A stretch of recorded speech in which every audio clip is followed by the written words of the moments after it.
प्यारे स्टूडेंट्स, तो class 12th economics का है एग्जाम 17 मार्च 2023 और आप हो रहे हैं उदास। तो अब उदास होने की जरूरत नहीं है, मैं आप लोगों के लिए लेकर आ गया हूं मात्र कुछ क्वेश्चंस जिनको आप पढ़कर अगर आप एवरेज स्टूडेंट्स हैं तो आप खास बनने वाले हैं, और अगर आप फेल होने वाले थे तो दोस्तों पास हो जाएंगे आप, और अगर आप पास होने वाले थे तो आप एवरेज मार्क्स लाएंगे। ऐसे कुछ क्वेश्चन, कुछ कॉन्सेप्ट्स छाट कर लाया हूं। व्यूज और सब्सक्राइबर पे मत जाइएगा दोस्तों। मास्टरमाइंड बाबा चैनल एक यूनिक ऐसा चैनल है जो आपको कुछ क्वेश्चन कॉन्सेप्ट समझाएगा। दोस्तों इंपॉर्टेंट क्वेश्चंस के भरोसे केवल मत रहिएगा, क्योंकि वो हो सकता है एक बार को फेल हो जाएं, लेकिन जो कॉन्सेप्ट्स आज मैं समझाऊंगा दोस्तों, इस पूरी वीडियो में आप बने रहिए। मैक्रो इकोनॉमिक्स यानी कि समष्टि अर्थशास्त्र के जितने भी टॉपिक क्वेश्चंस आने वाले हैं वो सब डिस्कस करूंगा विद सॉल्यूशन। उनका सॉल्यूशन समझाऊंगा दोस्तों, जो सबसे इंपॉर्टेंट है, और उनको अपने किताब से, नोट से, जहां से भी पढ़ लेना। कोई दिक्कत हो यानी कि किसी क्वेश्चन का आंसर आपके पास ना हो, उसके नोट्स ना हो, आप कमेंट करके मांग लेना दोस्तों, मैं उसको प्रोवाइड कर दूंगा। लेकिन इस वीडियो को पूरा देखिएगा, एक ही वीडियो में आपके पूरे मैक्रो इकोनॉमिक्स के पूरे डाउट भी खत्म होंगे और जितने इंपॉर्टेंट क्वेश्चंस और टॉपिक्स हैं सब कवर हो जाएंगे दोस्तों। तो चलते हैं देर ना करते हुए वीडियो की ओर, और आपके पास कुछ मौका है, सिर्फ कुछ घंटों का मौका है दोस्तों, और आप जो है छा जाएंगे एग्जाम में। आपको इकोनॉमिक्स में घबराने की जरूरत नहीं है, डरने की जरूरत नहीं है। तो चलिए शुरू करते हैं दोस्तों। मैक्रो इकोनॉमिक्स यानी कि समष्टि अर्थशास्त्र में पहला जो चैप्टर है वो है दोस्तों राष्ट्रीय आय का, यानी कि नेशनल इनकम। भैया ये नेशनल इनकम कितने मार्क्स का, ये जो यूनिट है वो नेशनल इनकम कितने नंबर का है? तो सर नेशनल इनकम यूनिट है 10 नंबर का। और दोस्तों 10 नंबर में इसमें आपका समष्टि अर्थशास्त्र क्या होता है, यानी कि what do you mean by macro economics, and जितने भी रिलेटेड टू कॉन्सेप्ट्स हैं किसके, नेशनल इनकम के जितने भी कॉन्सेप्ट्स हैं वो सारे इसके अंदर कवर होते हैं। तो 10 मार्क्स का ये। आइए तो चलते हैं पहले क्वेश्चन की ओर। तो यहां पर है आपके पास पहला क्वेश्चन रहेगा intermediate goods and final goods का डिफरेंस। बहुत ही दोस्तों मजेदार इंपॉर्टेंट ये सारे क्वेश्चंस रहेंगे, क्योंकि मैं जो क्वेश्चंस लेकर आया हूं, मैं जो कॉन्सेप्ट्स लेकर आया हूं, वो 1 मार्क्स से 6 मार्क्स तक के सारी चीजें कवर करवाएगा आपको। आप अगर इनको सीख लेंगे, अच्छे से जान लेंगे, तो 1 नंबर से लेकर 6 नंबर के सारी चीजें क्लियर हो जाएंगी आपको। तो पहला क्वेश्चन दोस्तों मैंने कहा इंटरमीडिएट गुड्स और फाइनल गुड्स में डिफरेंस आपको करना होगा। समझ आ गया? चलिए तो इंटरमीडिएट गुड्स और फाइनल गुड्स को थोड़ा सा मैं आपको हिंट में समझा देता हूं। इंटरमीडिएट गुड्स क्या होते हैं, जो रीसेल के, और फाइनल गुड्स क्या होते हैं दोस्तों, जो रीसेल पर्पस के लिए नहीं खरीदे जाते। राइट? तो सर इंटरमीडिएट गुड्स और फाइनल गुड्स में और क्या पहचान है सर? इंटरमीडिएट गुड्स जो होती हैं दोस्तों वो with in the production line देखी जा सकती हैं, लेकिन जो फाइनल गुड्स है वो तब तक दिखाई देती हैं, तब तक उनकी एंटिटी है, अस्तित्व है, जब तक उसे फाइनली कंज्यूम ना कर लिया जाए। अच्छा, इसके अलावा और कोई इंपॉर्टेंट? सर इंपॉर्टेंट ये रहेगा, इंटरमीडिएट गुड्स को नेशनल इनकम में आप काउंट कैलकुलेट नहीं करते, जबकि फाइनल गुड्स की वैल्यू को आप नेशनल इनकम में काउंट करते हैं। इसके अलावा सर और कुछ? देखिए एग्जाम्पल बहुत इंपॉर्टेंट रहेगा।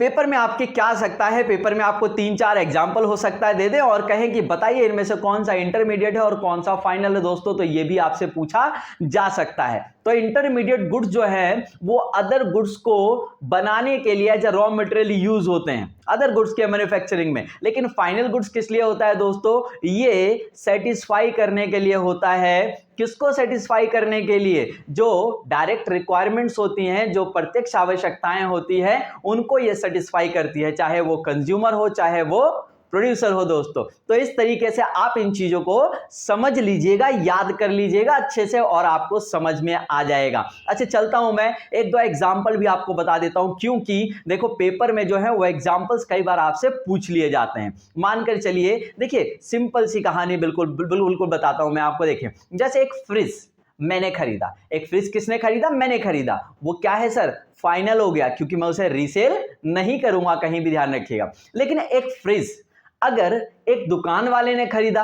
कौन सी दुकान वाले ने सर? जो इलेक्ट्रॉनिक शॉप वाला है, जिसका काम है टीवी फ्रिज ये सब बेचना, तो दोस्तों उसके लिए वो इंटरमीडिएट होगा। क्यों सर? वो उसको रीसेल करेगा प्राइस ऐड करके, है ना। अच्छा ठीक है, यही फ्रिज एक मान लीजिए कि परचून वाले की दुकान ने खरीदा, एक सब्जी वाले ने खरीद लिया फ्रिज को, तो दोस्तों वो रीसेल नहीं करेगा फ्रिज को, वो अपने वहां पर कैपिटल गुड्स की तरह उसको यूज करेगा, तो दोस्तों वो भी फाइनल गुड्स होगा। क्लियर है? तो इस तरीके से आप ध्यान रखिएगा। कई बार आपके एग्जाम में आया हुआ है कि एक स्कूल ने डेस्क्स खरीदे। क्या खरीदे दोस्तों? डेस्क्स खरीदे। अब यहां पर देखिए थोड़ा सा आपका कॉन्सेप्ट चेंज हो जाएगा। एक स्कूल ने जो डेस्क्स खरीदे दोस्तों, वो रीसेल के लिए नहीं खरीदे, और बिल्कुल सही है सर, रीसेल के लिए नहीं खरीदे और लॉन्ग टर्म भी चलेगा, तो दोस्तों ये हो गया फाइनल गुड्स। आपका क्या हो जाएगा? फाइनल गुड्स होगा। लेकिन दोस्तों जो स्कूल ने चॉक एंड डस्टर खरीदा है दोस्तों, जो चॉक एंड डस्टर पे खर्च किया है दोस्तों, ये शॉर्ट टर्म में ये with in the production line boundaries खत्म हो जाती हैं। और वो प्रोडक्शन यानी कि देखो 1 साल का जो है आपका स्कूल का जो है सर्कल एक होता है भाई, उस स्कूल दौरान में वो चॉक डस्टर सब खत्म हो जाएंगे, वो इंटरमीडिएट में काउंट हो जाता है। तो ऐसे बहुत सारे एग्जाम्पल है, कुछ ईजी हैं इसलिए मैंने आपको 1-2 एग्जाम्पल ऐसे दिए जो बहुत ही खास रहेंगे। देखिए अब जैसे मान लीजिए पोटैटोज परचेज बाई जो आपका स्वीट मेकर होता है, जैसे समोसे बनाने वाला है, जो समोसे बनाने के पर्पस के लिए अगर किसी ने हलवाई ने खरीदा, उसको किसको खरीदा दोस्तों? खरीदा उसने आलू को, तो दोस्तों वो आलू उसके लिए क्या हो जाएगा? इंटरमीडिएट गुड्स हो जाएगा। और वो जो समोसा उसने तैयार करके जो दोस्तों बेचा है, वो क्या होगा उसके पास? ये बताइए, वो क्या होगा? वो भी इंटरमीडिएट गुड्स होगा। लेकिन फाइनल गुड्स क्या होगा? जब वो कंज्यूमर के पास चला जाएगा, तो जब तक उसे खा नहीं लिया जाता वो दिखाई दे रहा है, वो जब तक उसके पास फाइनल गुड्स है, क्योंकि वो किसी को रीसेल नहीं करेगा। सही है? यहीं पर हम एग्जांपल ले लेते हैं। Milk purchase by a T maker, जो टी स्टॉल वाला होता है, दुकान होता है, अगर उसने दोस्तों अगर उसने खरीद लिया, क्या उसने खरीद लिया अगर मिल्क को, तो वो क्या हो गया? उसके लिए इंटरमीडिएट हो गया, क्योंकि चाय बना के रीसेल करेगा। लेकिन अगर उसी मिल्क को एक हाउस होल्ड ने खरीद लिया, एक हाउस वाइफ ने घर में खरीद लिया, एक घर लेकर गए, तो वो क्या हो गया? फाइनल हो गया दोस्तों, क्योंकि रीसेल नहीं होगा। समझ आया? तो ये है आपका इंटरमीडिएट गुड्स और फाइनल गुड्स। अब चलते हैं नेक्स्ट क्वेश्चन की।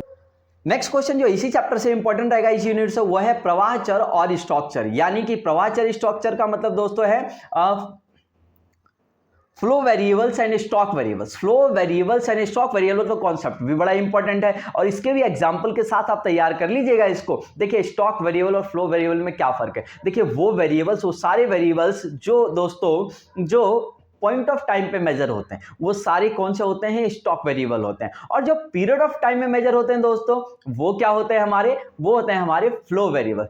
पीरियड ऑफ टाइम का मतलब क्या है सर? जैसे एक दिन में, एक सप्ताह में, एक महीने में, एक साल में जो मेजर किए जाते हैं, ऐसे जो भी चीजें हैं लाइफ में, वो सारी चीजें क्या कहलाती हैं? हमारी फ्लो वेरिएबल्स कहलाती है। और जो पॉइंट ऑफ टाइम पे मेजर होती है, जैसे 3 बजे सोमवार को, 4 बजे संडे को, ये सारी चीजें क्या होती हैं दोस्तों? ये होती हैं आपकी स्टॉक वेरिएबल। समझ आ गया? तो ये भी ध्यान रखिएगा आप। इसके एग्जांपल मैं आपको कुछ आपके सामने बता देता हूं ताकि आप ध्यान रखिएगा। अच्छा देखिए एक बात यहां पर और क्लियर कर देता हूं आपको मैं, जो कई बार पूछा जाता है, जो आइटम ऑफ फ्लो वेरिएबल्स हैं वो टाइम डायमेंशनल है। क्या है वो? टाइम डायमेंशनल, क्योंकि उस समय के हिसाब से चलता है। लेकिन दोस्तों जो स्टॉक वेरिएबल्स है वो टाइम डायमेंशनल नहीं है, ये भी एक डिफरेंस है। अच्छा ठीक है, जैसे आपकी असेट्स है, कैपिटल है, लायबिलिटीज है, ये सारी चीजें पॉइंट ऑफ टाइम पे मेजर होती हैं। सब किसके एग्जांपल है? स्टॉक वेरिएबल के एग्जांपल है। स्टॉक खुद जो गुड्स होते हैं ना, गुड्स साल के लास्ट में बच जाते हैं, जो होते हैं स्टॉक होते हैं, हमारी इन्वेंट्री होती है, वो क्या होता है आपका?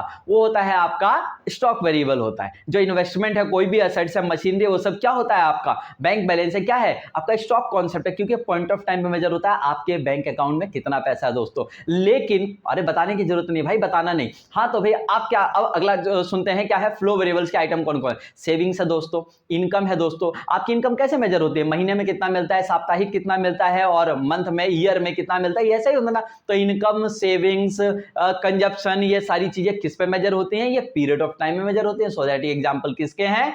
फ्लो वेरिएबल्स का। एग्जांपल्स बढ़ा लीजिएगा, बहुत ही काम के रहेंगे, क्योंकि पेपर में क्या होगा कि बहुत सारे एग्जांपल आपको दे देंगे और कहेंगे कि बताओ कि इसमें से कौन सा फ्लो और कौन सा स्टॉक है तो आप उसको छाट लेंगे अपने नजरिए के अनुसार, और फिर क्या होगा उसके बाद कहेंगे कि वाई का मतलब रीजन देना पड़ेगा, क्योंकि ये वाले सारे स्टॉक वाले पॉइंट ऑफ टाइम पे मेजर हो रहे हैं और ये वाले सारे कब मेजर हो रहे हैं सर, ये वाले सारे पीरियड ऑफ टाइम में मेजर हो रहे हैं। समझ आ गया? चलते हैं नेक्स्ट क्वेश्चन की ओर। अगला क्वेश्चन जो आपके पास इंपॉर्टेंट रहेगा वो है circular flow of national income या सर्कुलर फ्लो ऑफ मनी। दोस्तों सर्कुलर फ्लो ऑफ मनी का मतलब है कि आपके जो है मुद्रा का चक्रीय प्रवाह। क्या है? मुद्रा का चक्रीय प्रवाह। और ये टू सेक्टर इकोनॉमी में आपके कोर्स में, दो क्षेत्रीय अर्थव्यवस्था में, जिसमें परिवार और फर्म शामिल होता है। क्या होता है? परिवार और फर्म। देखिए पैसा कहीं टिकता है क्या? चक्रीय प्रवाह का मतलब होता है एक क्षेत्र से दूसरे क्षेत्र में, फिर दूसरे से पहले क्षेत्र में, फिर पहले से किसी ना किसी रूप में ये आपस में घूमती ही रहती है। ये कहीं भी इसका एंडिंग और स्टार्टिंग पॉइंट हम डिसाइड नहीं कर सकते। ये भी इंपॉर्टेंट पॉइंट है, इसका कोई भी शुरुआती या अंतिम बिंदु नहीं होता है। ये लगातार एक क्षेत्र से दूसरे क्षेत्र में घूमता रहता है। Continuously flow of money between all sectors of the economy. तो दोस्तों फर्म सेक्टर और मैंने कहा परिवार क्षेत्र, जब आप इसके अंदर दिखाते हो ना, फ्लो चार्ट दिखाओगे, फ्लो चार्ट आप बनाए होगे, अगर उसको किए होगे तो आपने देखा होगा पहले परिवार क्षेत्र से फर्म क्षेत्र की ओर क्या जाता है? साधन सेवाएं, यानी कि फैक्टर सर्विसेज जाती हैं, राइट? फैक्टर सर्विस जैसे लैंड, लेबर, कैपिटल, एंटरप्रेन्योर कहां से जाता है? परिवार क्षेत्र से फर्म क्षेत्रक में जाता है। अच्छा ठीक है, उसके बाद फर्म क्षेत्रक उसके बदले में उसको जो देता है फैक्टर पेमेंट देता है। क्या देता है? Factor payment. भैया रेंट है ना, रेंट हो गया, इंटरेस्ट हो गया, प्रॉफिट हो गया, वेजिस हो गया, ये सारी चीजें उसको वापस उसके बदले में लौटा देता है, जिसका नाम है फैक्टर पेमेंट। कौन देता है भैया? फर्म क्षेत्र। किसको देता है? किसको देता है? किसको देता है भाई? परिवार क्षेत्र को देता है। समझ आ गया? अच्छा ठीक है सर। अब गुड्स एंड सर्विसेज को प्रोड्यूस करता है कौन? प्रोड्यूस करता है भैया फर्म क्षेत्र को। किसको बेचता है? परिवार क्षेत्र को। तो गुड्स एंड सर्विसेज की मूवमेंट होती है। अच्छा उसके बदले में फ्री में तो लेता नहीं है, तो कंजप्शन एक्सपेंडिचर जो पैसा देता है कौन? परिवार क्षेत्र। वो क्या है? Consumption expenditure. दोस्तों यही जो सारे फ्लो है ना, ये सारा सर्कुलर फ्लो ऑफ मनी में आता है। अगर आपने चार्ट देखा होगा, पढ़ाई की होगी, तो दोस्तों ये वाला कॉन्सेप्ट समझ में आ जाएगा, और नहीं समझा तो दोस्तों समझ लीजिएगा। ठीक है, इसके बाद मैं आपको एक चीज बता देता हूं इसी के अंदर। इसमें कई बार पूछ लिया जाता है कि इसमें से कौन सा रियल फ्लो है और कौन सा मॉनेटरी फ्लो है। दोस्तों जो पैसों के रूप में होता है मॉनेटरी फ्लो हुआ। ये चार चीजें दिखाई ना मैंने, जो पैसों के रूप में हुआ। जैसे पैसों के रूप में कौन कौन सा हुआ? Consumption expenditure made by the family sector, household sector to the firm sector. समझ आ गया? पैसों के रूप में। अच्छा सर, फैक्टर पेमेंट इनकर्ड और made by the firm sector to the household sector, क्या है? Monetary flow. अच्छा रियल फ्लो कौन सा? जो गुड्स के रूप में होते हैं, जो गुड्स एंड सर्विसेज के रूप में, जिसमें पैसों का एनरोलमेंट नहीं है सर। जैसे फैक्टर सर्विसेज कहां से कहां गई थी? परिवार क्षेत्र से फर्म क्षेत्र को। अच्छा ठीक है सर, इसके अलावा जो है और कौन सा है भैया? गुड्स एंड सर्विसेज कहां से? फर्म से परिवार क्षेत्र को। ये सब रियल फ्लो के अंदर आता है दोस्तों। समझ आ गया? चलते हैं। तो अगला आता है दोस्तों capital goods and consumer goods. अब भैया देखिए, अगर आपको पेपर क्लियर करना है, अगर आपने पूरे साल नहीं पढ़ाई की है या आपने पढ़ाई की है, कॉन्फिडेंस थोड़ा सा लूज है कि पता नहीं क्या आने वाला है, कौन सा पेपर आने वाला है, या रिवीजन नहीं हुआ है दोस्तों, तो आपके लिए बहुत ही इंपॉर्टेंट वीडियो रहने वाला है। पूरे वीडियो में बने रहिए, आपका भैया कुछ ही मिनटों में जो है आपका ये कॉन्सेप्ट पूरा क्लियर हो जाएगा। इकोनॉमिक्स के लिए कॉन्फिडेंस मिल जाएगा। और अगर भैया पहली वीडियो ना देखे ना सिलेबस पैटर्न, तो भैया वो जरूर देख लेना कि पैटर्न क्वेश्चन पेपर का कैसा होगा। अरे भाई किसी किले में घर में घुसने से पहले उसका पैटर्न अगर पहले से पता लग जाए, यहाँ ये चीज रखे, वहां ये चीज रखे, कितना आसान हो जाएगा। वही चीज बताइए उस वाली वीडियो में, पहले वीडियो में, जो सिलेबस वाला जो पैटर्न वाला वीडियो है। ठीक है, तो अगले क्वेश्चन की ओर चलते हैं। कैपिटल गुड्स एंड बोलिएगा, ठीक है, capital goods and consumption goods. देखो कंजप्शन गुड्स क्या होता है? कंजप्शन गुड्स होता है जो कंज्यूमर्स के द्वारा परचेज किया जाता है। किस वे के लिए, किस चीज के लिए भैया? कंज्यूमर परचेज करता है अपनी डायरेक्ट वांट्स को सेटिस्फाई करने के लिए। भाई भूख लगी है तो खाना खाएगा, प्यास लगी है तो पानी पिएगा, और भैया ये भी कंप्लीट है तो जाएगा एंटरटेनमेंट, यानी कि डिस्को में डिक्चिक डिक्चिक डिक्चिक डिक्चिक कुछ भी करेगा। ये सारी चीजें क्या है? कंजप्शन गुड्स है ना, कंजप्शन गुड्स एंड सर्विस। लेकिन हम गुड्स की बात कर रहे हैं, इसलिए डिक्चिक डिक्चिक को हटा दीजिए यहाँ से। ठीक है, तो चलते हैं फिर इसके आगे। अब कैपिटल गुड्स क्या होते हैं? कैपिटल गुड्स वो होती हैं जो दोस्तों प्रोड्यूसर खरीदता। कौन खरीदता? प्रोड्यूसर खरीदता। किस लिए खरीदता भैया? प्रोड्यूसर खरीदता है for help in production of other goods. Other goods के प्रोडक्शन में हेल्प के लिए वो क्या खरीद लेता है? वो खरीद लेता है सर कैपिटल गुड्स को खरीदता है। जैसे मशीनरीज हो गई, प्लांट एंड मशीनरी हो गई, फर्नीचर हो गया, लैंड एंड बिल्डिंग हो गया, कंप्यूटर, फैन, वैन, ये सारे दोस्तों क्या है? हमारे कैपिटल गुड्स होते हैं दोस्तों। अच्छा कैपिटल गुड्स और कंजप्शन गुड्स में आइए और बेसिकली चीजें जानते हैं, अगर आपको याद दिला देते हैं। देखो कंजप्शन गुड्स तो बच्चों जो कंजप्शन गुड्स होते हैं उसके टाइप्स कौन कौन से होते हैं? उसके टाइप्स होते हैं जैसे टिकाऊ होती हैं, टिकाऊ वस्तुएं कहते हैं। टिकाऊ क्या होता है? जो लंबे समय के लिए चलती है, लॉन्ग टर्म के लिए चलेंगी। जैसे भैया आपने कार खरीदी, फ्रिज खरीदा, बेड खरीदा आपने, ठीक है, गीजर खरीदा आपने, ये सब क्या है? टिकाऊ वस्तुएं, यानी कि लॉन्ग टर्म के लिए चलेंगी। सही बात है ना, लॉन्ग टर्म के लिए चलेंगी। अच्छा, एक होता है अर्ध टिकाऊ। क्या होता है? अर्ध टिकाऊ। अर्ध टिकाऊ का मतलब होता है जो 1 साल तक जनरली चलेगा। सही है भाई, जो 1 साल से ज्यादा 5 साल 10 साल चलता है वो तो टिकाऊ हो गए। और गैर टिकाऊ कौन से, सॉरी माफी चाहूंगा, अर्ध टिकाऊ कौन से हो? जो 1 साल तक, कपड़े हो गए, मोबाइल हो गए, और भी कई चीजें जो ऐसी आ सकती हैं, वो सब गैर टिकाऊ, अर्ध टिकाऊ में आएंगे। गैर टिकाऊ होते हैं, गैर टिकाऊ का मतलब जो नहीं चलने वाली है सर, जो तुरंत ही कुछ दिनों में कुछ घंटों में खराब हो जाएंगी। सब्जियां हैं, फल फ्रूट है ना, ये सारी चीजें क्या है, किसके अंदर आएंगी सर? ब्रेड वगैरह सब किसके अंदर आएंगे? गैर टिकाऊ। दूध वगैरह गैर टिकाऊ के अंदर आ जाएंगे। अच्छा ठीक है सर। इसके अलावा सर्विसेज होते हैं। क्या होते हैं दोस्तों? सर्विसेज होते हैं, यानी कि जो सर्विसेज होते हैं हमारे, वो भी हमारे किसके पार्ट होते हैं? टाइप्स ऑफ कंजप्शन गुड्स के पार्ट होते हैं। समझ आ गया? चलिए अब हम चलते हैं कैपिटल गुड्स में कौन से टाइप्स होते हैं सर? तो कैपिटल गुड्स का हमेशा वही वाला टाइप होता है सर, टिकाऊ। क्या होता है? टिकाऊ, यानी कि लॉन्ग टर्म वाला, ये लंबे समय तक चलेगा भैया, ये होता है कैपिटल गुड्स के अंदर। समझ आ गया? चलिए इसके अलावा और भी अगर आप डिफरेंस करेंगे तो ये पता चलेगा कि जो कैपिटल गुड्स के परचेज पे जो एक्सपेंडिचर होता है, जो खर्च होता है, उसे कहते हैं इन्वेस्टमेंट एक्सपेंडिचर। इन्वेस्टमेंट क्या भाई? एसेट्स बढ़ रही है, उसमें इन्वेस्टमेंट कहलाता है, इन्वेस्टमेंट एक्सपेंडिचर, निवेश है। लेकिन अगर वही कंजप्शन गुड्स को खरीदने पे जो एक्सपेंडिचर हो ना, उसे कंजप्शन एक्सपेंडिचर कहते हैं। क्या कहते हैं? कंजप्शन एक्सपेंडिचर कहते हैं। चलिए सर बहुत बढ़िया। अक्सर जो है ध्यान रखिएगा, कॉस्टिंग की अगर बात करेंगे, कंजप्शन गुड्स जनरली जो होता है कॉस्टिंग होता है कैपिटल गुड्स से कम होता है, लेकिन कैपिटल गुड्स की कॉस्टिंग हमेशा ज्यादा होती है। किससे? कंजप्शन गुड्स से। ये भी एक बेसिक डिफरेंस आता है दोस्तों। तो इस तरीके से आप कैपिटल गुड्स और कंजप्शन गुड्स जरूर तैयार कर लीजिएगा। कंजप्शन गुड्स का यूजर कौन है भैया? कंज्यूमर है। और भैया कैपिटल गुड्स का कौन यूजर है भैया? प्रोड्यूसर है। समझ आ गया? इसके तो अगला एक क्वेश्चन आता है कि all capital goods are producer goods, all capital goods are producer goods, but all producer goods are not capital goods, but all producer goods are not capital goods. समझ आ गया? तो देखिए कहता है कि सभी जितने भी पूंजीगत वस्तुएं होती है उत्पादक वस्तुएं होती है दोस्तों, लेकिन सभी उत्पादक वस्तुओं को पूंजीगत वस्तुएं हम नहीं कह सकते हैं। लो जी, बड़ा शानदार क्वेश्चन। अरे देखो भाई सिंपल सी बात है, देखो कैपिटल गुड्स क्या होते हैं भैया? कैपिटल गुड्स होती हैं, ध्यान रखिए उसमें 2 फीचर तो जनरली है। एक तो लॉन्ग टर्म तक चलेगा, टिकाऊ होगा, ध्यान रखिएगा, यानी कि भैया 5 साल 10 साल 15 साल आसानी सी बात है। दूसरी बात ये भैया कॉस्टली होती है, मोर कॉस्टली होती है भैया, ज्यादा इनकी लागत जो होती है ना ज्यादा होती है, कीमत ज्यादा होती है। अब देखिए प्रोड्यूसर जो है स्क्रूज भी यूज करता है, पेंच भी यूज करता है, हथौड़ी, पिलास, पेचकस, ये सब भी यूज करता है भाई। तो छोटी मोटी जो चीज है जिसकी कॉस्टिंग कम है, चलेगा तो लॉन्ग टर्म के लिए, लेकिन भैया इसको हम कैपिटल गुड्स का नाम नहीं दे सकते। प्रोड्यूसर गुड्स है क्योंकि प्रोड्यूसर यूज कर रहा है, but these are not capital goods. समझ आ गया? तो अब हम क्या कह रहे हैं, हमने कहा कि भैया ये वाले जो है ये प्रोड्यूसर गुड्स तो है लेकिन कैपिटल गुड्स नहीं है, लेकिन all capital goods are producer goods. क्यों? क्योंकि प्रोड्यूसर गुड्स क्या होते हैं? जो प्रोड्यूसर यूज करता है। कौन यूज करता है?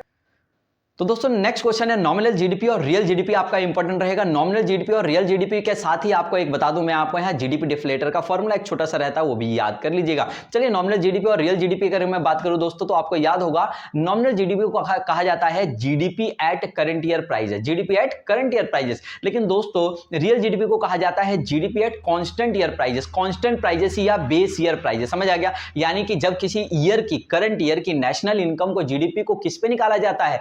बेस ईयर की प्राइस में निकाला जाता है। किसी अच्छे ईयर की जो पहले अच्छा गया था, यानी कि जो देश के लिए अच्छा था, ना इन्फ्लेशन ना डिफ्लेशन ज्यादा था, अच्छा गया था, उसे बेस ईयर का प्राइस हम लेते। तो जब अब बेस ईयर के, यानी कि मान लीजिए 2022-23 का हमको नेशनल इनकम जीडीपी निकालना है और प्राइस यूज करें हमें 2010 का, तो समझ जाइए ये भले कौन सा निकाल रहे हैं? रियल जीडीपी निकाल रहे हैं। ठीक है जी। लेकिन 2022-23 का अगर हम जीडीपी निकाल रहे हैं दोस्तों और हम प्राइस भी 2022-23 का यूज करें, तो इसको नॉमिनल जीडीपी कहा जाता है। क्या कहा जाता है? नॉमिनल जीडीपी कहा जाता है। समझ आ गया? दोनों में क्वांटिटी तो करंट ईयर का ही लेंगे। ठीक है। अच्छा दूसरी बात याद रखिएगा, इनमें से पूछा जाता है कि कौन सा वाला भैया वेलफेयर के लिए, वेलफेयर ऑफ पीपल के लिए कौन सा ज्यादा अच्छा है? तो भैया रियल जीडीपी, क्योंकि ये कांस्टेंट प्राइस पे निकाला गया। समझ आ गया? ये भी ध्यान रखिएगा। चलो ठीक है जी। इसके अलावा हम बात करते हैं नेक्स्ट क्वेश्चन की, और इसी के साथ फॉर्मूला ये जरूर याद रखिएगा, इसका जीडीपी डिफ्लेटर के साथ दोनों का फॉर्मूला है। जैसे नॉमिनल जीडीपी निकालना हो तो फिर क्या फॉर्मूला रहेगा, रियल जीडीपी निकालना हो तो क्या फॉर्मूला रहेगा, और करंट ईयर प्राइजेस पे कौन सा लेते हैं? नॉमिनल जीडीपी वाला लेते हैं, और रियल जीडीपी कौन सा लेता है? बेस ईयर प्राइस पे। समझ आ गया? अगले क्वेश्चन की ओर चलते हैं।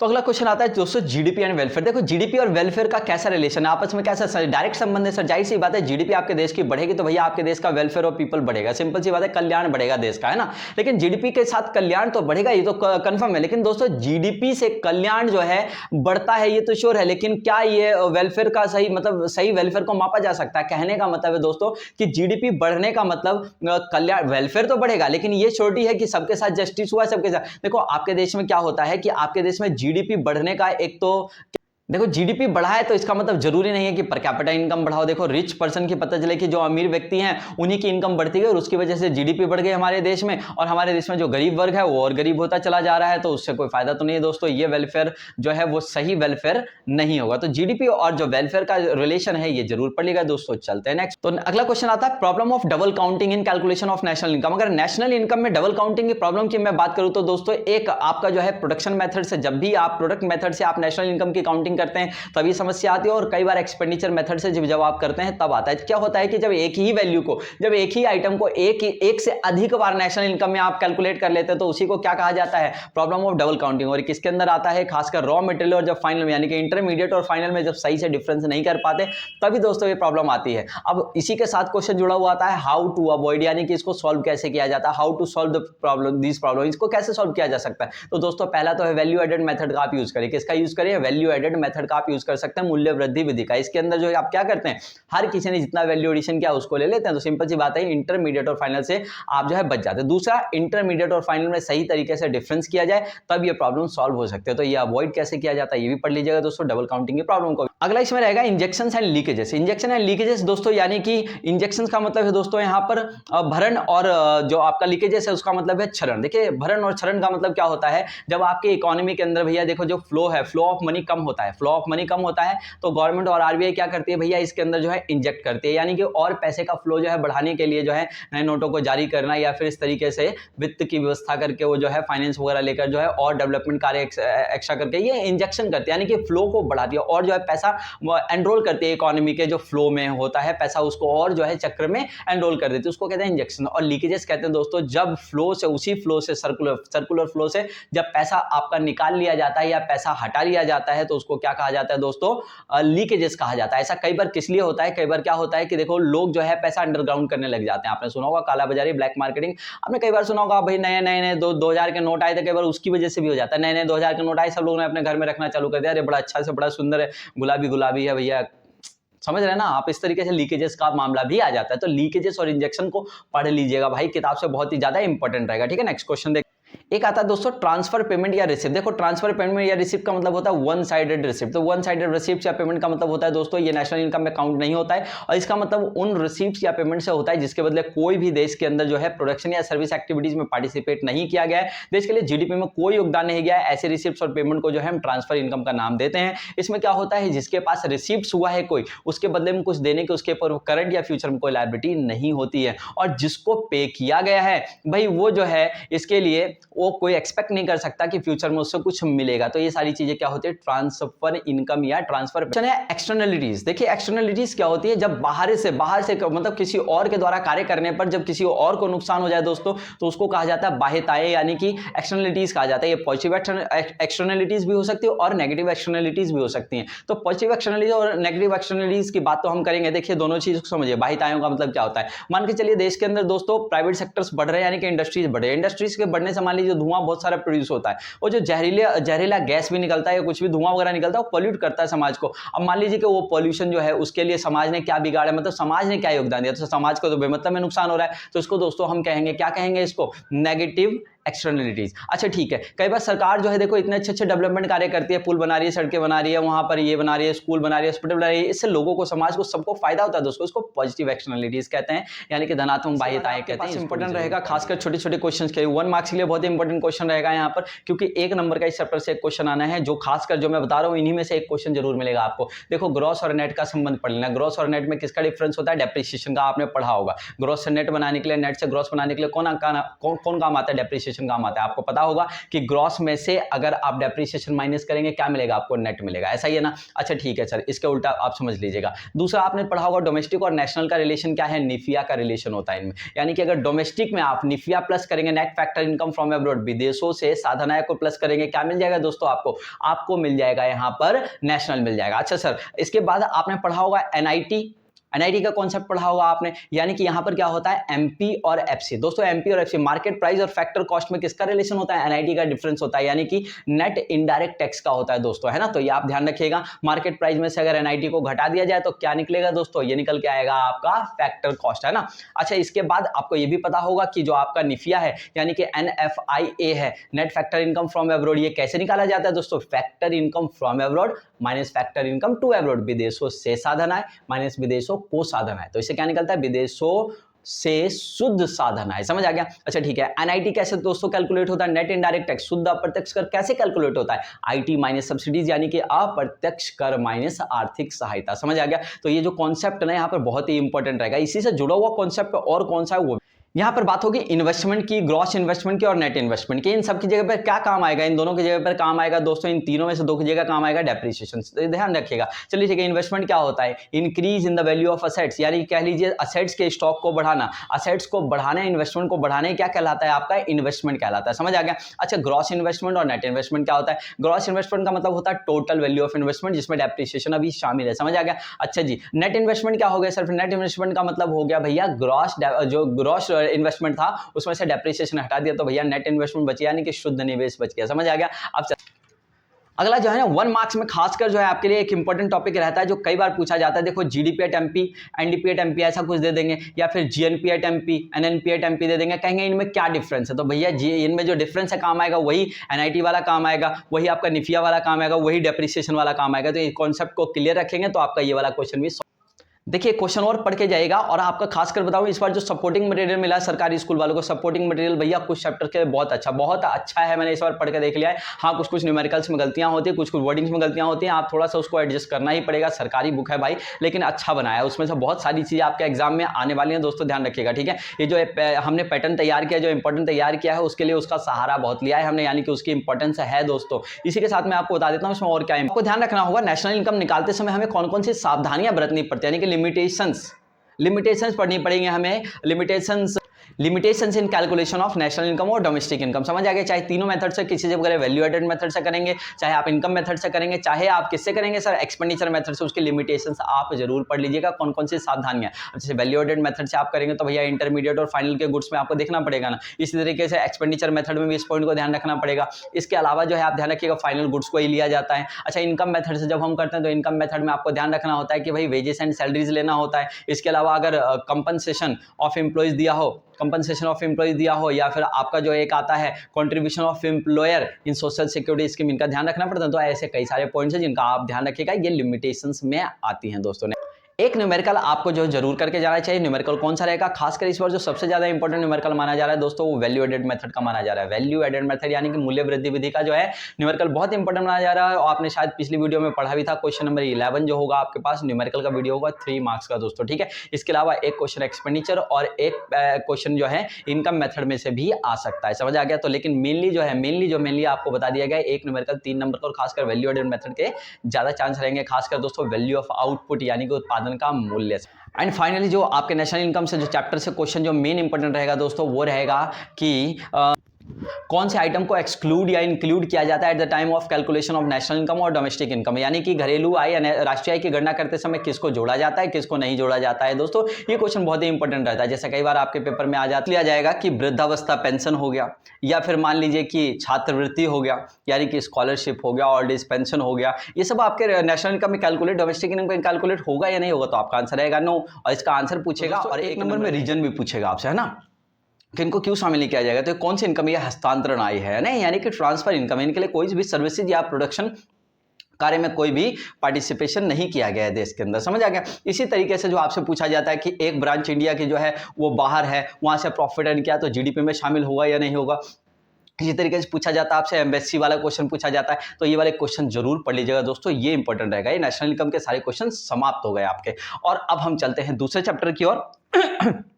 अब हमारे पास जो चैप्टर है वो है गवर्नमेंट बजट, और गवर्नमेंट बजट जो चैप्टर है आपका दोस्तों 6 नंबर का है। कितने नंबर का, 6 नंबर का है। आइए इसके क्वेश्चन को जानते हैं, इस यूनिट के चैप्टर को जानते हैं कि इसमें कौन सा इंपॉर्टेंट क्वेश्चन रहेगा आपके लिए। तो इसमें पहला क्वेश्चन है राजस्व प्राप्तियों और पूंजीगत प्राप्तियों में डिफरेंस। राजस्व प्राप्ति और पूंजीगत प्राप्तियों में डिफरेंस, यानी कि difference between revenue receipts and capital receipt. तो रेवेन्यू रिसीप्ट्स और कैपिटल रिसीप्ट्स में डिफरेंस आप बेसिकली जानते होंगे। दोस्तों आपको पता है रेवेन्यू रिसिप्ट जो होते हैं गवर्नमेंट बजट की गवर्नमेंट की जो होती है रेगुलर रिसिप्ट्स होते हैं, यानी कि जो रिकरिंग नेचर की जो रिसिप्ट्स होती है वो रेवेन्यू रिसिप्ट्स होती है, और जो दोस्तों कभी कभार मिलने वाली होती है जो नॉन रिकरिंग होता है वो आपका होता है कैपिटल रिसिप्ट्स वाला, ऐसा ही होता है। अच्छा ठीक है, दूसरी बात, रेवेन्यू रिसिप्ट से गवर्नमेंट के एसेट्स और लायबिलिटीज पे कोई फर्क नहीं पड़ता, और जो कैपिटल रिसिप्ट्स होती है उससे सरकार के एसेट्स और या लायबिलिटीज पे फर्क पड़ता है दोस्तों।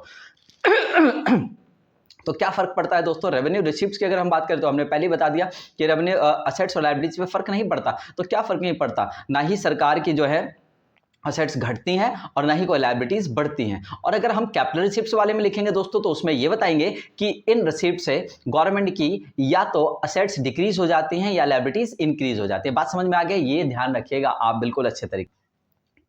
इसके अलावा दोस्तों अगर हम बात करें तो कैपिटल रिसिप्ट जो है बिग रिसिप्ट्स होती हैं, वो जो है जब भी रिसिप्ट्स होते हैं वो क्या होता है बड़े अमाउंट के रिसिप्ट्स होते हैं। लेकिन अगर बात करें रेवेन्यू रिसिप्ट्स के गवर्नमेंट के तो छोटे छोटे रिसिप्ट्स होते हैं। इसका एग्जांपल जरूर याद करिएगा दोस्तों, कैपिटल रिसिप्ट क्या क्या एग्जांपल है और रेवेन्यू रिसिप्ट्स के क्या एग्जांपल है। जैसे टैक्स वगैरह से जितनी इनकम सब रेवेन्यू रिसिप्ट्स के हैं, नॉन टैक्स से जितनी इनकम है सरकार की वो भी सभी इसी के पार्ट में आती हैं। लेकिन कैपिटल रिसिप्ट्स में कैसे आ जाते हैं दोस्तों, जैसे borrowings taken by the government है ना, ये हो गया, चाहे आरबीआई चले चाहे बाहर चले। दूसरा assets sold by the government, assets कोई असेट्स बेच दिया अपने गवर्नमेंट ने तो उससे असेट, ये सारे कैपिटल रिसिप्ट्स के पार्ट हैं दोस्तों। तो और भी एग्जांपल इसके आपको मिले तो वो भी याद कर लीजिए। इसी तरीके से दोस्तों नेक्स्ट क्वेश्चन है हमारा रेवेन्यू एक्सपेंडिचर और कैपिटल एक्सपेंडिचर। तो दोनों में जैसे हमने वहां जाना था वैसे ही यहां पर रोल है, यानी कि रिकरिंग नॉन रिकरिंग, इसके अलावा रेगुलर सोर्स और इरेगुलर सोर्स। इसके अलावा रेवेन्यू एक्सपेंडिचर से सरकार के एसेट्स और लायबिलिटीज पे कोई फर्क नहीं पड़ेगा, और जो हमारा कैपिटल एक्सपेंडिचर उससे सरकार के एसेट्स और लायबिलिटीज पे फर्क पड़ेगा। तो क्या फर्क पड़ेगा दोस्तों, हमने कहा रेवेन्यू एक्सपेंडिचर से ना तो सरकार की कोई एसेट्स इंक्रीज होगी ना ही कोई लायबिलिटीज डिक्रीज होगी, और जब कैपिटल एक्सपेंडिचर में आप लिखेंगे तो आप बताएंगे या तो सरकार की कोई एसेट्स बढ़ जाती है या फिर तो लायबिलिटीज घट जाती है। दोस्तों इसी के साथ एग्जाम्पल बहुत इंपॉर्टेंट रहेगा इनका, यानी कि रेवेन्यू एक्सपेंडिचर के एग्जाम्पल कैसे होते हैं सरकार के, salary provided to the government employees, government employees को सैलरी प्रोवाइड की, जो सब्सिडीज वगैरह दिया या कोई डोनेशंस वगैरह सरकार ने दिया, ये सारी चीजें, जो ओल्ड एज पेंशन दिया आपका मान लीजिए, इसके अलावा जो है छात्रवृत्ति दी यानी कि स्कॉलरशिप, ये सारी चीजें क्या है दोस्तों रेवेन्यू एक्सपेंडिचर के एग्जाम्पल है। ठीक है, इसके अलावा कैपिटल एक्सपेंडिचर में क्या एग्जाम्पल है, जैसे गवर्नमेंट ने जो है मान लीजिए any assets any foreign assets purchase by the government, समझ आ गया, हमारी गवर्नमेंट ने किसी बाहर के असेट्स को खरीद लिया दोस्तों, किसका एग्जांपल है, कैपिटल एक्सपेंडिचर का एग्जांपल है। लोन रीपेमेंट जो कर दिया, जो लोन लिया था उसकी रीपेमेंट कर दी दोस्तों, कैपिटल एक्सपेंडिचर का एग्जांपल है। चलते हैं आपके एक बड़े क्वेश्चन में अगर बात करूं तो रेवेन्यू रिसिप्ट का क्वेश्चन सीधा एक अकेला एक लौटा आ सकता है, लेकिन बड़े क्वेश्चन तो हमने पहले ही जान लिया कि बड़े क्वेश्चन तो इतने आते नहीं। तो रेवेन्यू रिसिप्ट जो है एक अकेला बहुत ही इंपॉर्टेंट क्वेश्चन आपके लिए बन सकता है। तो रेवेन्यू रिसिप्ट की पूरी जानकारी आप उसको लीजिए, क्योंकि उसको आगे चल के पार्ट में बांटते हैं, tax receipt non tax receipt में। टैक्स रिसिप्ट को भी दो पार्ट में बांट देते हैं, डायरेक्ट टैक्स और इनडायरेक्ट टैक्स, यानी प्रत्यक्ष करो और अप्रत्यक्ष करो, और इसके एग्जाम्पल आप याद रखिएगा। चलते हैं नेक्स्ट क्वेश्चन, इंपॉर्टेंट रहेगा आपके लिए टाइप्स ऑफ बजटरी डेफिसिट, जिसके अंदर आपको पढ़ना होता है रेवेन्यू डेफिसिट, जिसके अंदर आपको पढ़ना होता है फिस्कल डेफिसिट, जिसके अंदर आपको पढ़ना होता है प्राइमरी डेफिसिट, है ना। तो आपने पढ़ा होगा रेवेन्यू डेफिसिट का फॉर्मूला कैसे निकलता है भैया, revenue expenditure minus revenue receipt, समझ आ गया। जाहिर सी बात है एक्सपेंडिचर ज्यादा होगा रिसिप्ट कम होगी तभी घाटा आता है, कभी भी कोई घाटा तभी आता है। फिस्कल डेफिसिट की बात करें तो गवर्नमेंट के बजट के टोटल डेफिसिट की बात होती है, यानी कि गवर्नमेंट के बजट का टोटल डेफिसिट, गवर्नमेंट का टोटल घाटे को क्या कहते हैं, बजटरी डेफिसिट कहा जाता है, यानी कि हमारा जो है फिस्कल डेफिसिट कैलकुलेट होता है। तो total government expenditure minus total budgetary receipts मतलब कि एक्सेप्ट बोरिंग्स, यानी कि गवर्नमेंट ने जितनी बोरिंग्स ली उस रिसिप्ट्स में से घटाकर, इसका एक पूरा फॉर्मूला बनता है दोस्तों, आपने पढ़ा होगा revenue expenditure plus capital expenditure minus revenue receipts minus capital receipts, bracket में लिखा होता है नेट ऑफ बोरिंग्स, यानी कि बोरिंग्स को छोड़कर, समझ आ गया। इसके बाद चलते हैं दोस्तों, अगर हम बात करें फिस्कल डेफिसिट, अगर ये सारी चीजें नहीं दे रखे निकालने के लिए ध्यान रखिएगा, जो गवर्नमेंट की टोटल बोरिंग्स दे रहेंगे ना उसी से निकाल दीजिएगा, वही इक्वल्स में रख दीजिएगा, वही हो जाएगा आपका फिस्कल डेफिसिट हो जाएगा। अगर इसके बाद हम बात करें तो दोस्तों अगला होता है हमारे पास प्राइमरी डेफिसिट। प्राइमरी डेफिसिट निकालने के लिए हमेशा ध्यान रखिएगा फिस्कल डेफिसिट जरूर चाहिए होता है। फिस्कल डेफिसिट यानी कि राजकोषीय घाटा माइनस में पेमेंट ऑफ इंटरेस्ट यानी कि ब्याज का भुगतान। दोस्तों हिंदी में बताना भूल गया था, राजस्व घाटा दूसरा है फिस्कल डेफिसिट यानी कि राजकोषीय घाटा, और तीसरा है प्राथमिक घाटा। समझ आ गया, तो इसके कॉन्सेप्ट को जरूर पढ़ लीजिएगा, इसका एक न्यूमेरिकल जो है पेपर में आ सकता है, थ्योरी पार्ट तो इंपॉर्टेंट है ये दोस्तों। ठीक है, अगले क्वेश्चन की ओर चलते हैं। गवर्नमेंट बजट के ऑब्जेक्ट, यानी कि गवर्नमेंट बजट का objective of government budget, government budget के जो ऑब्जेक्टिव है एनसीईआरटी ने जो आपको सजेस्ट किया पॉइंट, वो सबसे ज्यादा इंपॉर्टेंट रहता है दोस्तों। तो इसके अंदर कुछ पॉइंट्स आप तो पुराने पैटर्न की तरह आता नहीं है कि आपको सारे ऑब्जेक्ट लिखने के लिए दे दे, सिंपल सी बात है, एक दो ऑब्जेक्ट आपको हिंट दे देंगी, उसी को आपको समझाना पड़ेगा। जैसे आपको जो है redistribution of income and wealth एक इंपॉर्टेंट है, इसके अलावा एक इंपॉर्टेंट है आपको दोस्तों रीडिस्ट्रीब्यूशन ऑफ रिसोर्सेज। इसके अलावा जो है इंपॉर्टेंट है आपके पास इकोनॉमिक स्टेबिलिटी। ये सारे जो पॉइंट है दोस्तों जरूर कवर कर लीजिएगा। चलते हैं हम नेक्स्ट क्वेश्चन की ओर। तो इसमें नेक्स्ट क्वेश्चन रहेगा प्रत्यक्ष कर और अप्रत्यक्ष कर जरूर पढ़ लीजिएगा, इसका डिफरेंस पढ़ लीजिएगा। डायरेक्ट टैक्स और इनडायरेक्ट टैक्स। दोस्तों डायरेक्ट टैक्स आपको पता होगा जिसके ऊपर इंपोज किया जाता है या उसी को पे करना पड़ता है, इसका बढ़ने ये किसी को और के ऊपर शिफ्ट नहीं कर सकता है। जैसे इनकम टैक्स हो गया, कॉर्पोरेट टैक्स हो गया, गिफ्ट टैक्स हो गया, वेल्थ टैक्स हो गया। इसके अलावा जो जनरली होते हैं वो सब किसके अंदर आते हैं दोस्तों? इनडायरेक्ट टैक्स में आता है। इनडायरेक्ट टैक्स का मतलब होता है जो लगाए तो किसी और के ऊपर जाते हैं, जो लगाए तो किसी और के ऊपर जाते हैं दोस्तों, लेकिन उसका ये बर्डन शिफ्ट कर सकते हैं किसी और के ऊपर। जैसे दोस्तों जीएसटी, जो जीएसटी है वो आपका एक इनडायरेक्ट टैक्स का एग्जांपल है। सर्विस टैक्स है, प्रोडक्शन टैक्स है, सेल टैक्स है, ये सारे किसके एग्जांपल है दोस्तों? ये सारे एग्जांपल हैं हमारे इनडायरेक्ट टैक्स के। और हमारा नेक्स्ट क्वेश्चन इसका जो रहेगा इंपॉर्टेंट वो रहेगा दोस्तों बैलेंस बजट। बैलेंस बजट क्या होता है दोस्तों? जब गवर्नमेंट बजट का टोटल रिसीप्ट टोटल एक्सपेंडिचर के बराबर हो जाता है दोस्तों, बैलेंस बजट होता है। और इसी में अनबैलेंस बजट दो प्रकार के होते हैं, अगर आपने पढ़ा हो बजट इन सरप्लस, और दूसरा है डेफिसिट बजट। दोस्तों सरप्लस बजट में कब होगा? जब बजट का टोटल रेवेन्यू रिसीप्ट जो है दोस्तों, सॉरी, जो टोटल बजटरी रिसीप्ट से दोस्तों ज्यादा हो जाएगा टोटल बजटरी एक्सपेंडिचर से। और दोस्तों इसी प्रकार से जो दूसरा है आपका बजट जो है, बजट डेफिसिट जो है, बजट डेफिसिट कब हुआ दोस्तों? जब बजट का टोटल एक्सपेंडिचर जो है ज्यादा हो जाएगा टोटल रिसीप्ट से। और अब हमारे पास जो चैप्टर है वो है दोस्तों बैलेंस ऑफ पेमेंट, यानी कि भुगतान से इस चैप्टर से कौन से क्वेश्चन इंपॉर्टेंट रहने वाले हैं और उसका क्या एक्सप्लेनेशन है। अगर आपको सारी चीजें अच्छी लग रही है दोस्तों, प्लीज वीडियो को लाइक जरूर कर दीजिएगा और चैनल पे नए हैं तो सब्सक्राइब कर दीजिएगा। और अगर आपने सब्सक्राइब कर रखा है दोस्तों एक अच्छा कमेंट करके मोटिवेट जरूर कर दीजिएगा और अच्छे से तैयारी कर लीजिएगा दोस्तों आप एग्जाम की अपने। पहला क्वेश्चन इसमें रहेगा बीओपी और बीओटी में डिफरेंस। दोस्तों बीओपी और बीओटी में डिफरेंस बैलेंस ऑफ पेमेंट, और दूसरा है बैलेंस ऑफ ट्रेड, यानी कि भुगतान शेष और व्यापार शेष। दोनों में डिफरेंस दोस्तों जनरली ये है कि बीओपी के अंदर आपको पता है कि निर्यात और आयात का जो है वो डिफरेंस लिया जाता है गुड्स एंड सर्विसेज दोनों का। किसमें? बीओपी के अंदर, यानी कि difference of export and import of goods and services. यानी कि दोस्तों बीओपी में विजुअल आइटम्स और इनविजुअल आइटम दोनों लिए जाते हैं, यानी कि दृश्यमय अदृश्यमय, दृश्य व्यापार अदृश्य व्यापार दोनों लिया जाता है। अच्छा दोस्तों अगर हम बीओटी की बात करें तो बीओपी में बस इसका एक छोटा सा पार्ट है, यानी कि इसी का एक हिस्सा, बीओपी का एक हिस्सा माना जाता है, छोटा सा हिस्सा ये माना जाता है, जिसके अंदर एक्सपोर्ट एंड इंपोर्ट का डिफरेंस लिया जाता है। किसका? केवल गुड्स का, इसमें सर्विसेज को नहीं लिया जाता, यानी कि इसमें विजिबल आइटम्स के ट्रेड को लिया जाता है, इनविजिबल आइटम्स के ट्रेड को नहीं लिया जाता है। अब चलते हैं नेक्स्ट क्वेश्चन की ओर। अगला क्वेश्चन इससे बन सकता है दोस्तों बीओपी अकाउंट की एक्सप्लेनेशन। देखो बीओपी अकाउंट जो पूरा होता है आपको पता है, जो बीओपी अकाउंट बनता है दोस्तों वो एक तो ध्यान रखिएगा डबल एंट्री सिस्टम को फॉलो करके बनता है दोस्तों। दूसरी बात ध्यान रखिएगा दोस्तों, इसके अंदर बीओपी अकाउंट है तो दोस्तों इसके अंदर जो है पूरा जो है एक देश ने जो दूसरे देशों से, रेस्ट ऑफ द वर्ल्ड से दोस्तों, यानी कि फॉरेन कंट्री से जितने भी ट्रांजेक्शन की हैं विद इन एन अकाउंटिंग, यानी एक अकाउंटिंग में जितने भी ट्रांजेक्शन के दोस्तों उसको आइटम वाइज बिल्कुल इसके अंदर सिस्टमेटिकली दिखाया जाता है दोस्तों, वही होता है बीओपी अकाउंट। ठीक है, अब बीओपी अकाउंट के अंदर जितने भी स्टॉक वेरिएबल्स वाले आइटम है, फ्लो वेरिएबल्स वाले आइटम है, जितने भी भैया इकोनॉमिक एक इकोनॉमी ने दूसरे इकोनॉमी से जितने भी जो है इकोनॉमिक जो है ट्रांजेक्शंस किए हैं, जो फाइनेंशियल ट्रांजेक्शन किए हैं दोस्तों, वो सारे रिकॉर्ड होते हैं, यानी कि सभी आर्थिक लेन देनों को रिकॉर्ड किया जाता है दोस्तों। इसके दो पार्ट होते हैं, देखो दो साइड भी पहले बताते हैं कि इसके दो साइड होते हैं दोस्तों, एक डेबिट साइड है एक क्रेडिट साइड है, यानी कि एक रिसीवेबल साइड है एक पेबल साइड है दोस्तों। इसी तरीके से इस अकाउंट के दो पार्ट हो सकते हैं दोस्तों, यानी कि दो पार्ट हैं, एक कैपिटल अकाउंट और दूसरा करंट अकाउंट। कई बार इसको तीन पार्ट जब बताते हैं दोस्तों तो कैपिटल अकाउंट यानी कि पूंजी खाता, करंट अकाउंट यानी कि चालू खाता, और एक होता है दोस्तों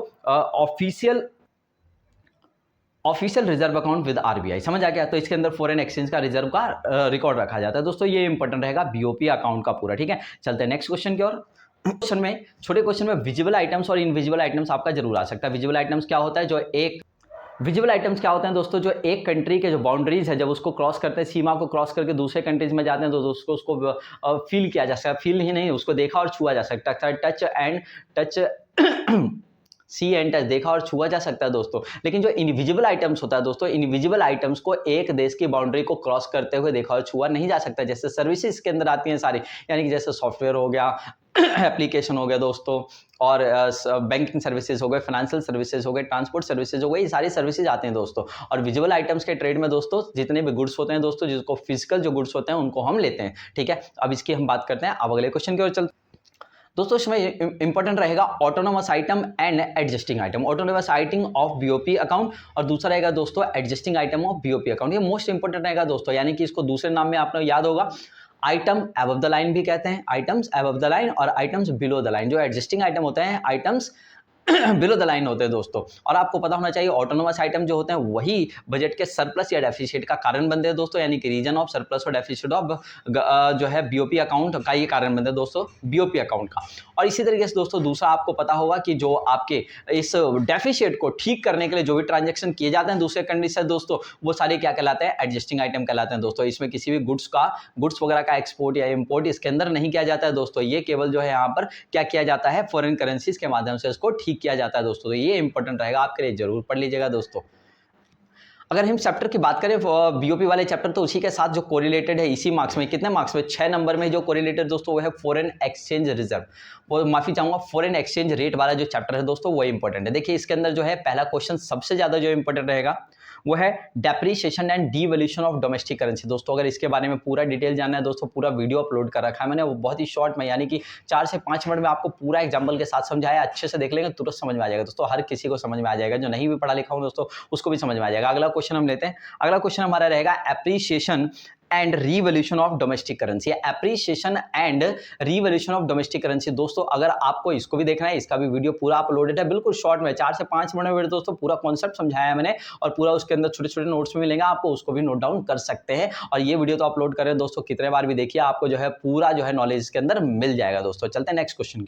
fixed and flexible exchange rate system जो है आपका पेपर में मोस्ट इंपोर्टेंट रहेगा। देखो फिक्स एक्सचेंज रेट सिस्टम होता है भैया जहां पर जो है मार्केट फोर्सेस के ऊपर नहीं छोड़ा जाता है फॉरेन एक्सचेंज रेट को, भैया वहां पर जो है गवर्नमेंट पार्टिसिपेट करते हैं, गवर्नमेंट ही चेंज कर सकते हैं दोस्तों, गवर्नमेंट भी चाह कर भी थोड़ा बहुत चेंज कर सकते हैं, गवर्नमेंट भी जब चाहे जब मर्जी चाहे जितना चेंज नहीं कर सकती, वो अपने इकोनॉमी वेलफेयर के हिसाब से थोड़ा बहुत चेंज कर सकते हैं। लेकिन फ्लेक्सिबल एक्सचेंज रेट होता है दोस्तों जहां पर मार्केट फोर्सेस के ऊपर छोड़ दिया जाता है, यानी कि जो इंटरनेशनल मार्केट में जो फॉरेन एक्सचेंज का डिमांड और सप्लाई है ना उसके हिसाब से तय होता है, वो हमारा फ्लेक्सिबल होता है। इंडिया में फ्लेक्सिबल एक्सचेंज रेट सिस्टम है दोस्तों। इसके बाद आता है sources of demand for foreign exchange. Sources of demand foreign exchange यानी कि डिमांड किस किस चीज के लिए होते हैं, फॉरेन एक्सचेंज का मतलब होता है दोस्तों फॉरेन करेंसी। तो फॉरेन करेंसी हमको किन किन चीजों के लिए चाहिए होता है दोस्तों, अगर आपको फॉरेन टूर करना है सर उसके लिए चाहिए, आपको फॉरेन में इन्वेस्टमेंट करना है दोस्तों यानी कि शेयर्स बॉन्ड खरीदना दोस्तों उसके लिए चाहिए होगा, आपको फॉरेन कंट्रीज में पढ़ाई करने जाना है दोस्तों उसके लिए चाहिए होगा। तो इस तरीके से ये डिमांड होता है, ये sources of demand for foreign currency होता है, यानी कि जो विदेशी मुद्रा है उसके मांग के स्रोत पूछा जाता है आपसे। अगला क्वेश्चन है दोस्तों sources of supply of foreign exchange, यानी कि फॉरेन एक्सचेंज यानी कि फॉरेन करेंसी की सप्लाई कहां से आती है दोस्तों। तो देखो फॉरेन टूरिस्टर हमारे देश में जितना आएंगे उतना ज्यादा जो फॉरेन करेंसी की सप्लाई आएगी दोस्तों। हम जितना ज्यादा जो है एक्सपोर्ट करेंगे दोस्तों एक्सपोर्ट से आता है, और इंपोर्ट से जो है डिमांड, इंपोर्ट के लिए डिमांड होता है दोस्तों, और सप्लाई हमारे पास आएगा कैसे फॉरेन करेंसी हमारे देश में, जब हमारे देश से ज्यादा एक्सपोर्ट होगा दोस्तों। फॉरेन डायरेक्ट इन्वेस्टमेंट अगर एफडीआई हमारे देश में ज्यादा होगा दोस्तों, खूब सारा यहाँ पर पैसा आएगा, एजुकेशन के लिए लोग बाहर जाएंगे, ऐसे बहुत सारे होते हैं रीजन जिससे सप्लाई के सोर्सेज है दोस्तों। अगले क्वेश्चन की ओर चलते हैं। तो अगला चैप्टर हमारे पास जो रहेगा वो दोस्तों रहेगा मुद्रा और बैंकिंग, यानी कि मनी एंड बैंकिंग, 6 नंबर का दोस्तों ये भी चैप्टर। और 6 नंबर के चैप्टर में क्या क्या इंपॉर्टेंट रहने वाला है वो देखिए। पहले ही रहेगा इसके अंदर मुद्रा की परिभाषा, यानी कि मुद्रा की परिभाषा यानी कि मनी की डेफिनेशन आप दे दीजिएगा कि मनी की डेफिनेशन क्या होती है दोस्तों। इसमें फीचर्स को इंक्लूड किया जाता है और वही डेफिनेशन आपकी बन जाती है। मनी के देखो यहाँ पर कार्य मोस्ट इंपोर्टेंट नहीं है इस चैप्टर में, शायद वो जो है वो आपके कोर्स से भी डिलीटेड टाइप के है, यानी कि वो आने की संभावनाएं कम है दोस्तों, इसलिए नहीं लिया गया। अगले क्वेश्चन की ओर चलते हैं। बार्टर सिस्टम क्या है और बार्टर सिस्टम की प्रॉब्लम दोस्तों ध्यान रखिएगा। बार्टर सिस्टम आपको पता है जहां पर गुड्स के जो है बिहाफ पे जो गुड्स का एक्सचेंज होता था, यानी कि जब हमारे पास मनी नहीं थी, कोई भी ऐसा जो है हमारे पास मेजर ऑफ यूनिट नहीं था, कॉमन मेजर ऑफ यूनिट, तो क्या करते थे दोस्तों वहां पर वस्तुओं के बदले वस्तुओं की प्रत्यक्ष अदला बदली होती थी, है ना, direct exchange of goods on the behalf of other goods. समझ आ गया। तो ये जो है यहाँ पर बहुत सारी प्रॉब्लम्स आती थी दोस्तों, जिसमें आप सबसे मेन प्रॉब्लम पढ़े होंगे कि double coincidence of bonds, double coincidence of bonds पढ़े होंगे।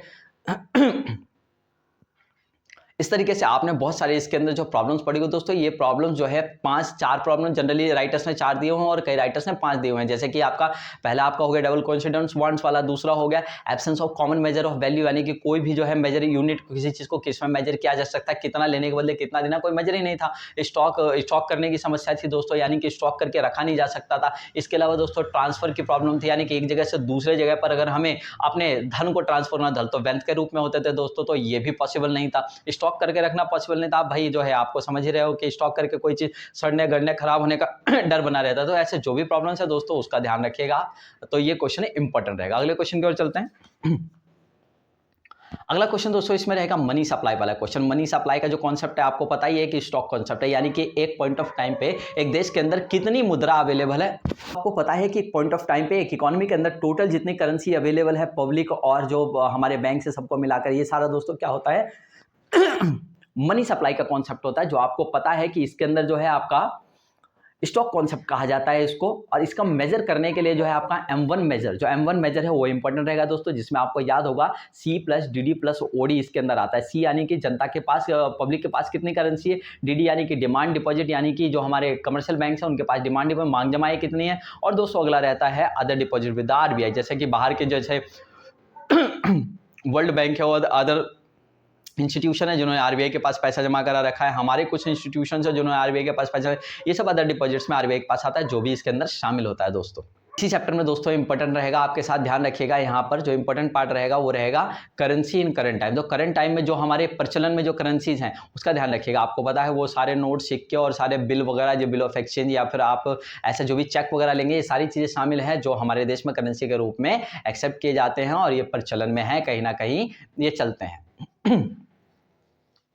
और इसी के साथ आपको पता है इसके अंदर बैंक चैप्टर जुड़ा हुआ है, तो बैंक चैप्टर से एक छोटा सा क्वेश्चन इंपॉर्टेंट रहेगा दोस्तों, डिमांड डिपॉजिट। डिमांड डिपॉजिट क्या होता है आपको पता है, वो डिपॉजिट बैंकों के अंदर हम जो डिपॉजिट कराते हैं ना, सेविंग अकाउंट और करंट अकाउंट में ध्यान रखिएगा, ये सारा डिमांड डिपॉजिट है। एफडी नहीं, फिक्स डिपॉजिट नहीं, यहाँ पर जो है वो एफडी को नहीं लिया जाता है। ये पैसा जो होता है करंट अकाउंट और सेविंग अकाउंट में हम जब चाहे मांगेंगे और हमें वापस देना पड़ेगा, उनको मना नहीं कर सकते दोस्तों, इसलिए डिमांड डिपॉजिट कहा जाता है इसको। नेक्स्ट क्वेश्चन बड़े क्वेश्चन में रहेगा क्रेडिट क्रिएशन और money creation by the commercial bank. तो मनी क्रिएशन और क्रेडिट क्रिएशन बहुत ध्यान से समझ लीजिएगा आप इसको, क्योंकि आपको पता है कि जितना प्राथमिक, जितना प्राइमरी डिपॉजिट आता है कमर्शियल बैंकों के पास, उसका लगभग 10 गुना राशि बना लेते हैं वो लोग मनी क्रेडिट क्रिएशन प्रोसेस के द्वारा। अगला क्वेश्चन इसमें जो इंपॉर्टेंट रहेगा दोस्तों, सेंट्रल बैंक क्या होता है आपको पता है, अपेक्स बैंक के देश का, ठीक है। 1934 में जो है ये बैंक जो है उसमें 1934 में जो है ये आया, लेकिन 1935 में जो है ये 1 अप्रैल से जो है ये चालू हो गया। तो दोस्तों ये ध्यान रखिएगा, अपेक्स बैंक कहा जाता है, सबसे बड़ा बैंक है, सबसे ऊपर बैंक है सबका, जो है आपको पता है कि कंट्रोलर के साथ साथ जो है सबको एडवाइस भी करता रहता है, और भी क्रेडिट कंट्रोल जैसे इसके बहुत सारे फंक्शन है। तो फंक्शन और इसका डेफिनेशन बहुत ही इंपॉर्टेंट रहेगा दोस्तों। और फंक्शन में आपको पता है सबसे ज़्यादा इंपॉर्टेंट जो फंक्शन है, इसके पास कितने फंक्शन है दोस्तों, एक फंक्शन है इसके पास, कौन सा वाला दोस्तों, पहला फंक्शन है इसके पास इशूइंग नोट्स, यानी कि प्रिंटिंग नोट्स, मोनोपोली का इशूइंग नोट्स है ना। दूसरा वाला जो है इसके पास banker of government, banker of bank तीसरा वाला है, और चौथा वाला रहेगा दोस्तों क्रेडिट कंट्रोल। ये क्रेडिट कंट्रोल चौथा ऑप्शन इसके पास बहुत बेस्ट रहेगा दोस्तों, ध्यान से इसको समझ लीजिएगा, आप इसको प्रैक्टिस कर लीजिएगा। अब हमारे पास जो नेक्स्ट यूनिट है दोस्तों बहुत ही खास है, वो आपको पता है वो है determination of full employment and income and employment. दोस्तों ये 12 नंबर का आपको पता है यूनिट है। 12 नंबर के यूनिट में से भी आपको मैंने उस वीडियो में बता रखा है कि इसके अंदर कितना जो 1 मार्क्स का है, कितना 3 और 4 मार्क्स किस में डिवाइडेड है, ये आपको बता रखा है दोस्तों। उसी हिसाब से इसमें तैयारी कर लीजिएगा दोस्तों। चलते हैं क्वेश्चन की ओर। पहला क्वेश्चन लूंगा दोस्तों, यहाँ पर इंपॉर्टेंट है एडी के बारे में आप जान लीजिएगा कि एडी क्या होता है, एग्रीगेट डिमांड क्या होता है, नहीं समग्र मांग क्या होता है, इसके घटक क्या है, यानी कि कंपोनेंट्स क्या है दोस्तों। इसको आपको याद होगा, एडी की कंपोनेंट्स है C plus I plus G plus X minus M। अगर शॉर्टली हम इसको जो है टू सेक्टर में अगर डिफाइन करें तो टू सेक्टर इकोनॉमी में दोस्तों होता है C plus I। Two sector economy का मतलब होता है जहाँ फर्म और जो है हाउस होल्ड सेक्टर लिया जाता है दोस्तों, आपको पता है।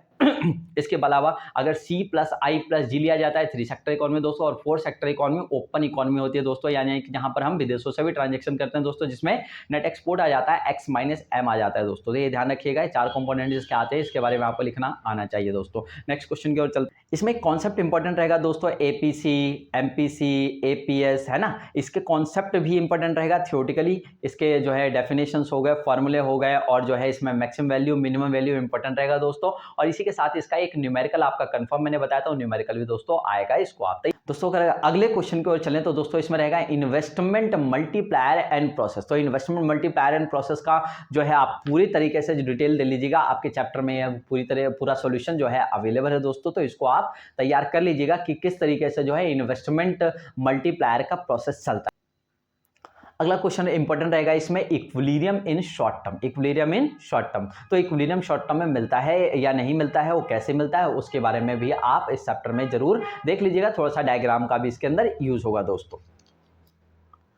अगर नेक्स्ट टॉपिक की बात करूं तो इसमें पूर्ण रोजगार यानी कि फुल एम्प्लॉयमेंट, इसके अलावा वॉलंटरी एम्प्लॉयमेंट और इनवॉलंटरी एम्प्लॉयमेंट यानी कि ऐच्छिक बेरोजगारी और अनैच्छिक बेरोजगारी दोस्तों आपके लिए इंपॉर्टेंट रहेगा। फुल एम्प्लॉयमेंट का मतलब दोस्तों पता है आपको, ऑल रिसोर्सेज आर एम्प्लॉयड यानी कि कोई भी बेरोजगारी नहीं है, यानी कि जीरो अनएम्प्लॉयमेंट है दोस्तों, ठीक है।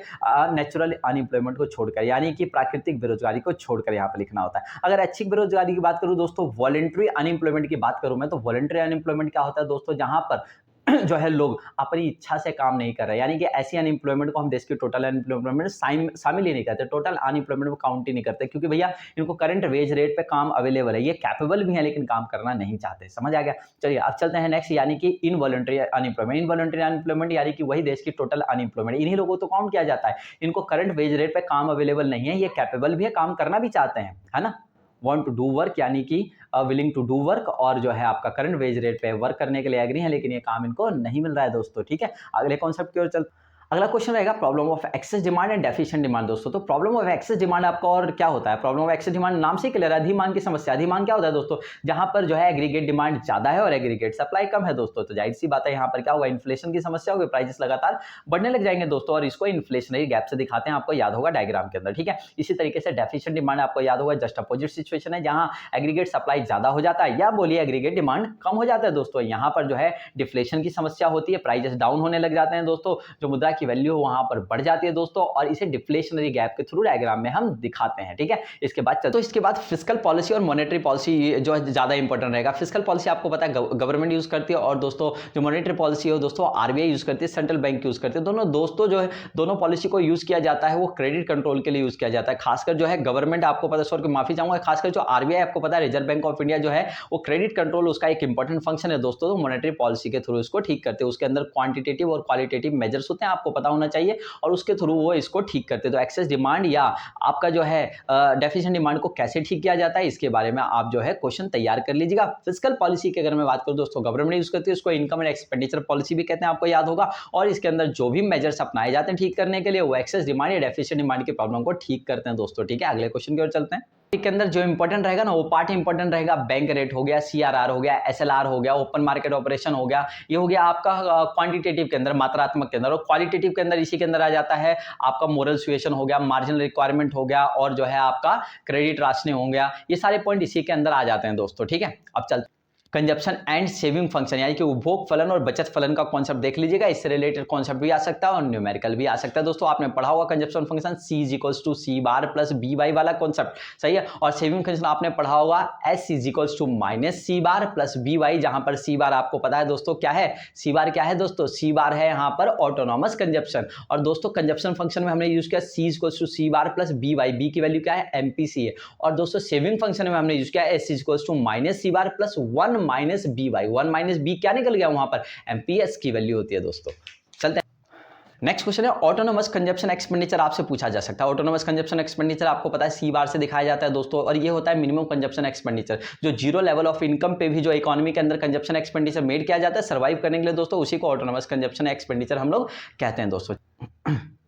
आपके पास आएगा determination of full equilibrium of income and employment को डिटरमाइन करना, तो एडीएस के थ्रू आपको पता है इसको दिखाया जाता है, एडी और एस से दिखाया जाता है दोस्तों। एडी और एस बराबर होना चाहिए, एग्रीगेट डिमांड और सप्लाई बराबर होना चाहिए, फुल एम्प्लॉयमेंट का सिचुएशन होना चाहिए, और डायग्राम से एडीएस के डायग्राम द्वारा हम इसको दिखा सकते हैं दोस्तों, ठीक है। चलते हैं नेक्स्ट क्वेश्चन की ओर। एक आपके पास दोस्तों आता है इंड्यूस इन्वेस्टमेंट एंड एक आता है आपके पास ऑटोनोमस इन्वेस्टमेंट। दोस्तों इंड्यूस इन्वेस्टमेंट प्राइवेट सेक्टर से रिलेटेड हो, और जो आपका जो ऑटोनोमस इन्वेस्टमेंट हो दोस्तों गवर्नमेंट से रिलेटेड है। गवर्नमेंट जो करती है उसका प्रॉफिट ऑब्जेक्ट नहीं होता है दोस्तों, उसका मेन मोटिव होता है दोस्तों welfare and growth and development. तो दोस्तों सबसे पहला मोटो होता है वेलफेयर, इसलिए उसको कहा जाता है दोस्तों ऑटोनॉमस इन्वेस्टमेंट। लेकिन दोस्तों जो प्राइवेट सेक्टर होता है उसका मेन मोटो होता है प्रॉफिट, यानी कि प्रॉफिट के मोटिव से जो इन्वेस्टमेंट किया जाता है वो हमारा इंड्यूस इन्वेस्टमेंट होता है दोस्तों। ये आप फर्क ध्यान रखिएगा दोस्तों। चलते हैं नेक्स्ट, प्लान्ड इन्वेस्टमेंट और एक्सपोस्ट इन्वेस्टमेंट की अगर हम बात करें दोस्तों, एक होता है प्लान्ड इन्वेस्टमेंट जिसे हम एक्सेंट इन्वेस्टमेंट भी कह सकते हैं, और दोस्तों एक होता है आपका एक्सपोस्ट इन्वेस्टमेंट। अगर एक्सपोस्ट इन्वेस्टमेंट की बात करूं दोस्तों, तो रियल इन्वेस्टमेंट जो होते हैं ना दोस्तों उसको कहते हैं एक्सपोर्ट इन्वेस्टमेंट, हिंदी में कहते हैं वास्तविक निवेश। तो देखो पहले निवेश, नियोजित निवेश यानी कि प्लान्ड इन्वेस्टमेंट या एक्सेंट जो हमको चाहिए दोस्तों, जिसकी हमने कामना की, जिसके लिए हमने तैयारी की, जिसकी हमने योजना बनाई है, उसको कहते हैं एक्सेंट दोस्तों। और जो एक्सपोस्ट होता है, जो उसको रियल में जो इन्वेस्टमेंट है इकोनॉमी में दोस्तों, उसको कहते हैं हम लोग दोस्तों कौन सा, एक्सपोस्ट कहते हैं दोस्तों, ठीक है।